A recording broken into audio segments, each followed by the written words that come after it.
Bem, bom dia a todos, boa tarde. É, Esta apresentação ela faz parte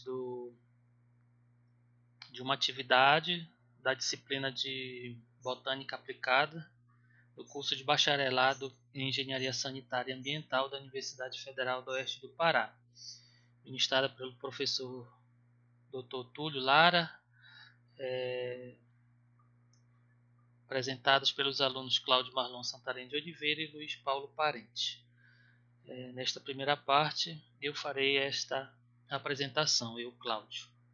Nosso tema: plantas hiperacumuladoras. Muito bem. As plantas acumuladoras, pequeno conceito, né? Elas são chamadas assim devido às enormes quantidades de metais pesados, né, em concentrações de 100 a 1000 vezes superiores do que as não acumuladoras no sistema caulinar, principalmente as folhas, né, que sofrerem dano fitotóxico. Então, algumas espécies de plantas elas podem acumular diferentes metais pesados no ambiente, né? Tem vários exemplares disso, né? Em que então elas absorvem esses metais pesados como o cromo, o cobre, o níquel, o zinco, o chumbo, e isso independe de estações, né? Estações sazonais. Elas são capazes também de extrair, de acumular em miligrama, né? 1 miligrama de tecido seco, mais de 10 mil tecidos de zinco, no caso, e manganês, e mais de 1000 de chumbo, de níquel e de cobre, e mais de 100 de cádmio. Então, são promissoras essas plantas para a fitoextração e são de ocorrência comum no reino vegetal. Os principais interesses práticos, né, as finalidades práticas das plantas hiperacumuladoras a gente trouxe aí como destaque a biorremediação, que é a extração de metais contaminantes do solo e de resíduos industriais, e a biomineração, que é o uso de plantas e bactérias para coletar minerais e elementos químicos de interesse comercial. Bem, essas plantas também, né, além desses interesses, elas apresentam um comportamento de acumulação a depender do tipo de elemento, né, disponível que está sendo acumulado. Então, em locais com menor teor de um determinado elemento, então as plantas dessas espécies, né, essas espécies hiperacumuladoras se comportam como acumuladores em locais com maior teor, né, dependendo de cada elemento, né, sendo elas acumuladoras ou não. Em relação às plantas acumuladoras que, por exemplo, apresentam, vamos dizer, cádmio e zinco, né, existem espécies que, por exemplo, a chamada erva moura, que é um pouco conhecida, né, bastante conhecida, aliás, é uma espécie que recentemente foi classificada como hiperacumuladora de cádmio, né, e de zinco também. Então nós temos várias espécies aí de plantas com essas características.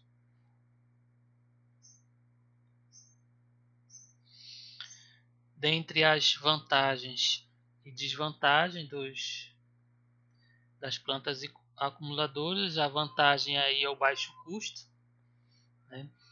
No entanto, esse tempo para se observarem os resultados pode ser longo, né? Pois depende do ciclo de cada planta. Então,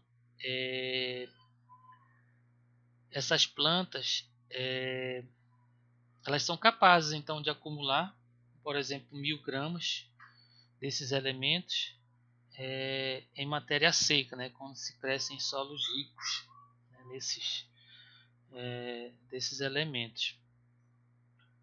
A desvantagem, entre as desvantagens, é que essas plantas elas apresentam um crescimento muito lento e uma biomassa baixa, não preenchendo alguns dos requisitos que são fundamentais para poderem ser utilizadas para a remediação ambiental.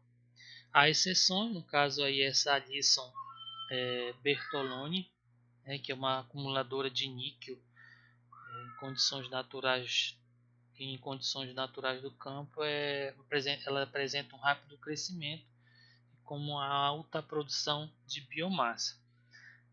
No entanto, as hiperacumuladoras de metais elas não apresentam ainda uma grande preponderância no tratamento de tóxicos no ambiente.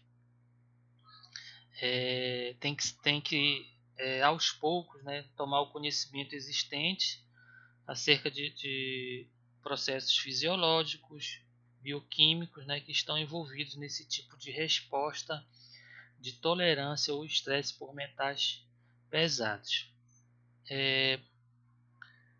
Tais métodos químicos, né, e físicos tradicionais de despoluição do solo e da água, né, como a extração com solvente, oxirredução e incineração, né, são bastante dispendiosos e oferecem riscos de contaminação secundária, pois o material contaminado, né, tem que ser transportado ao local. Né? Então, por essas razões, que a gente chama de os métodos in situ, né, passaram a ter preferência, né, além de serem mais econômicos e perturbarem menos o ambiente. Dentre essas tecnologias que propiciam essa eliminação de contaminantes do solo, está justamente esta técnica da hiperacumulação. Mecanismos das plantas hiperacumuladoras de metais. Os mecanismos envolvidos na tolerância dessas plantas e as altas concentrações de metais no solo são vários, né? Porém não muito bem definidos. Então eles estão relacionados a diferenças na estrutura e no funcionamento de membranas celulares.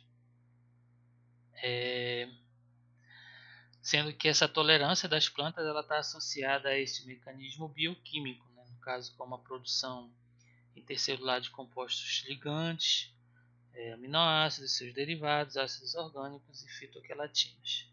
E alterações de formas de compartimentalização, além de algumas alterações no metabolismo celular e estrutura da membrana. Bem, aqui nesse mecanismo, né, a captação e a acumulação dos metais através de vários tipos de ligantes é uma estratégia que as plantas desenvolveram para lidar com os poluentes metálicos, né? Mecanismo. Os dois tipos de ligantes mais estudados são as fitoquelatinas, né? As fitoquelatinas e as metalotioninas. Metalotioninas, né? MT. Polipeptídeos ricos que são polipeptídeos ricos em cisteína, que ele se distingue-se pelo modo como se processa a síntese, a sua síntese. Então, as metalotioninas elas são codificadas como uma família de genes, enquanto que as fitoquelatinas elas são sintetizadas enzimaticamente. Bom, a absorção de metais pesados pelas plantas ela pode causar o que nós chamamos de estresse oxidativo. Né? O estresse oxidativo seria uma espécie de desequilíbrio entre a geração desses compostos oxidantes, né, ou tóxicos, com a capacidade de atuação do sistema de defesa dessas plantas que tentam inibir as reações que esses compostos podem causar no sistema da planta. Bom, então, através desse desequilíbrio, pode surgir algumas espécies que são consideradas reativas de oxigênio, né? Essas espécies elas possuem na sua estrutura alguns compostos que são considerados mais reativos do que a própria molécula de oxigênio, né? Então, esses compostos mais reativos eles têm uma maior facilidade de reagir com algumas outras substâncias. E isso pode gerar uma série de reações, né? Por exemplo, causar algumas reações biomoleculares, como geração de proteínas, ácidos nucleicos e lipídios. Em relação aos parâmetros que são considerados sensíveis para avaliação desse estresse, né, nós podemos observar o teor de pigmentos na planta, né, também chamado de teor de clorofila, que seria utilizado para quantificar o nível nutricional do nitrogênio presente nas plantas. Isso ocorre devido ao fato da quantidade desse pigmento estar correlacionado positivamente com as taxas de fotossíntese e com o teor de nitrogênio na estrutura do vegetal, sendo um fator que é considerado determinante para o potencial de produção da biomassa em diversas espécies vegetais.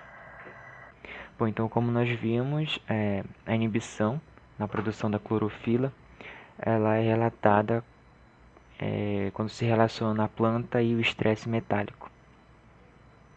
Bom, em relação às fontes de metais pesados para o ambiente, a gente pode citar alguns como o lodo proveniente de esgotos domésticos, né, águas servidas. Ele é um exemplo de fonte de metais pesados para o ambiente.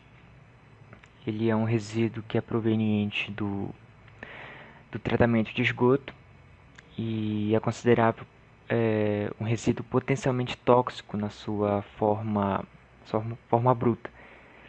Mas a sua possível destinação e utilização na agricultura ela se dá devido por matéria orgânica e também por alguns elementos que são considerados essenciais para as plantas. Bom, esse lodo ele é rico em nitrogênio, fósforo, cálcio, magnésio e também contém alguns vários micronutrientes. Acontece que a sua aplicação, né, de forma contínua no solo, ela pode acabar aumentando a carga de metais pesados, né, nesses solos e assim proporcionando um acúmulo muito grande desses elementos nas plantas hiperacumuladoras que podem ser encontradas no meio, né, que são cultivadas ali naquele solo. E a grande preocupação que isso causa na questão da séria contaminação que isso pode ocorrer devido a algumas dessas espécies estarem presentes também na cadeia alimentar, né? Ou seja, algumas dessas plantas acabam sendo fontes de alimento para alguns animais, entrando assim na cadeia alimentar, podendo chegar até mesmo o ser humano. Bom, outras fontes de metais pesados para o ambiente é a utilização de agrotóxico, né? E também a liberação de mercúrio para o ambiente quando falamos de mineração de ouro, né? Bem, uma vez o mercúrio no ambiente, né, esse elemento ele pode ser convertido por bactérias que são redutoras de sulfato. Eles podem ser convertidos em compostos extremamente tóxicos, conhecidos como metilmercúrio. Bom, então, para a gente encerrar, nós temos aplicações práticas de espécies hiperacumuladoras. Bom, para encerrarmos, nós temos aplicações práticas de espécies hiperacumuladoras. Aí nós encontramos uma notícia da Embrapa, no ano de 2020, bem recente até, onde pesquisadores acabam identificando plantas que são capazes de extrair níquel do solo. Aí a notícia diz que algumas espécies têm um potencial no uso da fitorremediação, né, de solos que são contaminados pelo níquel e que são de regiões industriais ou agrícolas.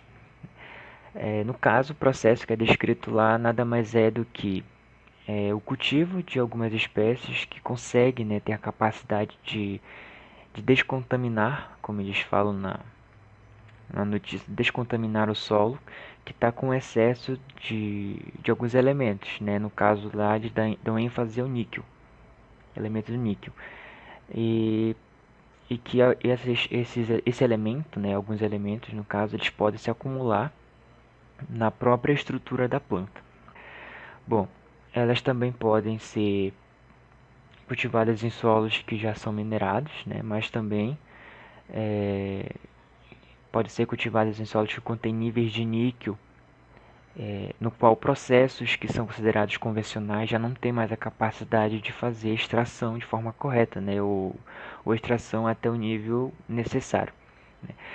A responsável pela pesquisa, ela explica que são resultados preliminares, né? Como nós vimos, é uma pesquisa bastante recente, 2020, mas que o objetivo é que a pesquisa possa continuar para que sejam conhecidos melhor a ação do mecanismo dessas espécies e que possa ser aproveitada de forma mais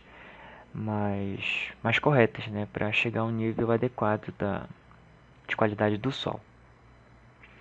No caso, a pesquisa ela buscava identificar algumas espécies que fossem utilizadas na revegetação daquela região ali que foi desmatada devido à utilização para a mineração de níquel, né? Bom, aí a descoberta das plantas que utilizadas na fitorremediação foi feita justamente com um propósito, mas se chegou a um outro resultado também, né, que é justamente a fitorremediação. Como resultado, o trabalho teve o registro de mais de 200 espécies que são capazes de crescer em ambientes com alto teor, não só de níquel também, mas como citado na notícia, também o magnésio, o manganês, o ferro e alguns outros metais considerados metais pesados. Bom, uma das coisas que mais chama a atenção na notícia é um ponto em que eles chamam um processo de fitomineração.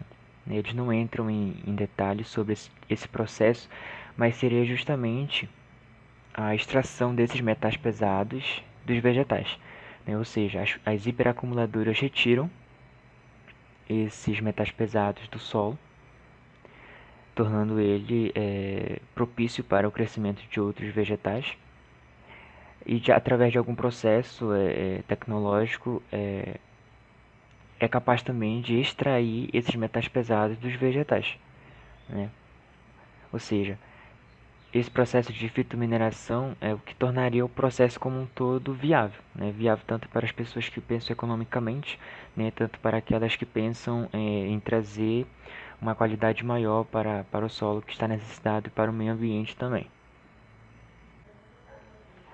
Bom, mas ainda é considerado um processo ainda muito novo, né? Então, para que seja pronto ainda, precisa de alguns avanços tecnológicos, mas alguns afirmam que esses avanços tecnológicos estão acontecendo, né?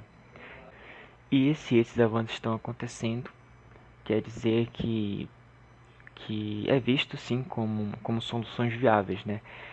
Assim como o avanço tecnológico vai incrementando soluções mais práticas e economicamente viáveis para as técnicas de fitorremediação, nós vamos ver que problemas que são vistos como a poluição do solo mesmo, né? A contaminação dos solos por metais pesados, que consequentemente pode desencadear a contaminação de lençóis freáticos, a contaminação de cursos d'água, e também o impedimento de desenvolvimento de algumas espécies nessas áreas que sofrem por essa contaminação, serão problemas que podem ser solucionados por técnicas de fitorremediação que serão desenvolvidas e aperfeiçoadas, né, com investimentos e estudos na área. Bom, então esse foi o trabalho apresentado pelo Cláudio Malo Santarém e Luiz Paulo Rodrigues sobre plantas hiperacumuladoras. Agradecemos a atenção de todos e muito obrigado.